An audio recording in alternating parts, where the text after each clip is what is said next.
കുറച്ചൊന്നല്ല കേട്ടോ, കുറച്ചധികം തന്നെ കല്ലുമ്മക്കായ കിട്ടി. എപ്പോഴും കല്ലുമ്മക്കായ കിട്ടിയാലും നിറച്ച് പൊരിക്കലാന്ന്. അപ്പം നമുക്ക് ഇന്നൊന്ന് മാറ്റി പിടിച്ച് നോക്കാം അല്ലേ. പണ്ട് ഉമ്മാമാൻ്റെ എല്ലാം കാലത്ത് ഉണ്ടാക്കുന്ന ഒരു രീതിയാണ് കേട്ടോ. എന്നാൽ ഇപ്പോഴും ഉണ്ടാക്കിയിട്ട് തിന്നുമ്പോൾ ഉമ്മാമ്മ പറയും കേട്ടോ, പണ്ടത്തെ ആ രുചിയില്ലേ അതൊന്നും വന്നിട്ടില്ലാന്ന് കേട്ടോ.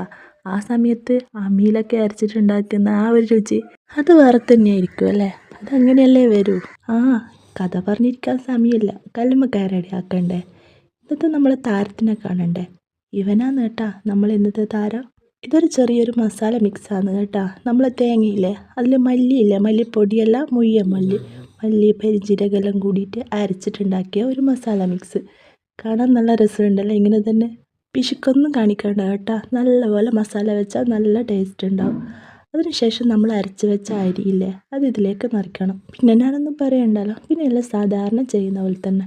ശ്രുതിയിൽ ചേരും ഇവനുടെ മോഹസലാപം, തെന്നലിൻ തഴുകലെന്നോർത്തു പോയി ഞാൻ.